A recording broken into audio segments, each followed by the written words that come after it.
The unsupported Smith shoulder press is an excellent exercise to help you create a lot more stability within your shoulders that will translate over to all of your pressing, not just overhead, but also off your chest. So there are a few key points that we have to understand when we are setting up for this exercise. So we tuck our heels back under our hips. We want to arch our lower back, so essentially pushing our bum back.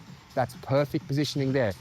He has a slight curve in his back, which is going to support that weight as he unracks it. With the unrack, he tucks his shoulder blades back and down. He takes a big deep breath in. He presses that bar up, and we can see that bar is traveling down to his chin and then straight up.